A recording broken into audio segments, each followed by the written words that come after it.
সত্যি কথা বলতে এইভাবে কাঁকরোল খাওয়ার পর আমি তো টোটালি প্রেমে পড়ে গেছি। খেতে এত বেশি সুস্বাদু যে বাড়িতে কাঁকরোল দেখলেই এটাই আগে বানিয়ে নিতে ইচ্ছা করে। আর এটা থাকলে মাছ, মাংস, ডিম কোনো কিছুই লাগবে না, এক পদেই প্লেট পুরো ফাঁকা হয়ে যাবে। এটা ভাত বা রুটির সঙ্গে খাওয়ার জন্য বেস্ট একটা রেসিপি বলতে পারো। তো রেসিপিটি বানানোর জন্য পরিমাণ মতো কাঁকরোল নিয়ে 2 টুকরো করে কেটে নিয়েছি। এখন চুলোর উপর একটা ফ্রাইং প্যান দিয়ে হাফ গ্লাস মতো জল অ্যাড করেছি। কেটে রাখা কাঁকরোলগুলো একবার ধুয়ে নিয়ে তারপরে ফ্রাইং প্যানের জলের মধ্যে অ্যাড করে দিতে হবে। আর অবশ্যই চুলোর ফ্লেমটা মিডিয়াম টু হাই করে রাখতে হবে। এর সঙ্গে দিয়ে দিতে হবে রসুন কোয়া 4টি, আর দিতে হবে 3টি কাঁচা লঙ্কা আর অর্ধেক পেঁয়াজের টুকরো। এখন ঢাকা দিয়ে দিতে হবে আর ওয়েট করতে হবে যাতে কাঁকরোল সহ সমস্ত কিছু ভালোভাবে সেদ্ধ হয়ে যায়। তো তোমাদের 10 মিনিট পর দেখাচ্ছি।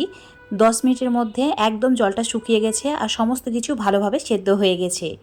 এবার চুলোর ফ্লেমটা হাই করে রেখে আর সমস্ত কিছু একদম ভাজা ভাজা করে নিতে হবে। আর এই কাজটি অবশ্যই তেল ছাড়া করতে হবে। তেল ছাড়া হাই ফ্লেমে এরকম পুড়িয়ে ভেজে নিতে হবে। আর এই সময় খুব সুন্দর একটা স্মেলও আসবে। তো এখন এটাকে একটা প্লেটের মধ্যে ঢেলে নিচ্ছি যাতে এটা ঠান্ডা হয়ে যায়। ঠান্ডা হয়ে গেলে ম্যাশ করে নিতে হবে। তো ততক্ষণে চুলোর ওপর একটা ফ্রাইং প্যান নিয়েছি, চুলোর ফ্লেমটা মিডিয়ামে রেখে অ্যাড করেছি 1 চামচ সর্ষের তেল, তার সঙ্গে বেশ কয়েকটি শুকনো লঙ্কা একদম লালচে করে ভেজে নিতে হবে। তারপর ভাজা হয়ে গেলে প্লেটের মধ্যে তুলে রেখে দিতে হবে। এখন ফ্রাইং প্যানের মধ্যে যে তেলটা রয়ে গেছে তাতে 2টি বড় সাইজের পেঁয়াজকে স্লাইস করে কেটে নিয়ে অ্যাড করেছি। এই পেঁয়াজটা হালকা করে ভেজে নিতে হবে, খুব বেশি পুড়িয়ে ফেললে হবে না। তোমরা চাইলে এই রেসিপিতে কাঁচা পেঁয়াজও ইউজ করতে পারো, কিন্তু কাঁচা পেঁয়াজ ইউজ করলে রেসিপিটি বেশিক্ষণ রাখা যায় না, নষ্ট হয়ে যায়। তো চেষ্টা করবে হালকা একটু ভেজে নিয়ে তারপর ব্যবহার করতে। তো এইরকম করে ভেজে নিয়েছি, এখন এটাকে প্লেটের মধ্যে তুলে রেখে দিচ্ছি। আর এদিকে কাঁকরোল সহ সমস্ত কিছু খুব ভালোভাবে ঠান্ডা হয়ে গেছে। এত সুন্দরভাবে সেদ্ধ হয়েছে যে হাত দিয়ে এটা ম্যাশ করা যাচ্ছে। একদম ভালোভাবে হাত দিয়ে ম্যাশ করে নিতে হবে। আর যে লঙ্কার বোটাগুলো ছিল সেগুলো কিন্তু ফেলে দিতে হবে। তোমরা চাইলে এটা হামলদিস্তায় এমনকি ব্লেন্ডারের মধ্যে দিয়েও করে নিতে পারো। আর তোমাদের যদি হাত জ্বালা করে অবশ্যই হাতের মধ্যে গ্লাভস পরে এই কাজটি করবে। এখন এটা ম্যাশ করা হয়ে গেছে, তো সাইডে রেখে দিচ্ছি। এদিকে থালার মধ্যে নিয়েছি শুকনো লঙ্কা ভাজা, পেঁয়াজ ভাজা আর ধনেপাতা কুচি। শুকনো লঙ্কার বোটাগুলোকে ছাড়িয়ে ফেলে দিতে হবে। এখানে লঙ্কার পরিমাণটা যে যেমন ঝাল খেতে পছন্দ করো সেই হিসাবে নেবে, কম বেশি করে নিতে পারো। এখন শুকনো লঙ্কার উপরে স্বাদ মতো হাফ চামচ নুন অ্যাড করেছি। একদম শুকনো লঙ্কাগুলোকে মুচলে নিতে হবে। শুকনো লঙ্কা ভালো করে মুচড়ে নেওয়া হয়ে গেলে এর সঙ্গে পেঁয়াজ ভাজা, ধনেপাতা কুচি মিশিয়ে নিতে হবে।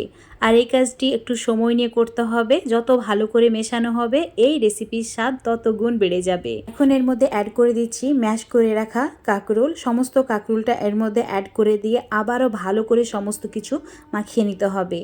যত ভালো করে মাখানো হবে খেতে তত বেশি সুস্বাদু হবে। তো অবশ্যই একটু সময় নিয়ে কাজটি করবে। ভালো করে মেখে নেওয়া হয়ে গেছে, দেখতেই পাচ্ছ। তোমরা চাইলে এই সময় একটু সর্ষের তেলও দিতে পারো। এখন এটা সার্ভ করে নিচ্ছি।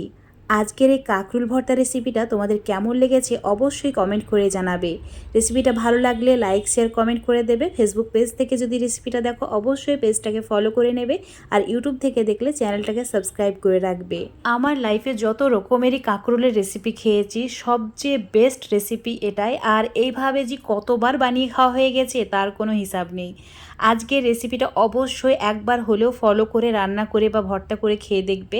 সত্যিই বন্ধুরা অসাধারণ স্বাদ হয়। আর গরম ভাতের সঙ্গে এমনকি রুটির সঙ্গেও এটা খেতে পারো। এতটাই সুস্বাদু হয় যে অন্য কোনো তরকারিরই প্রয়োজন হবে না। তো অবশ্যই আমার রেসিপি ফলো করে একবার হলেও এই ভর্তাটা বানিয়ে খেয়ে দেখবে।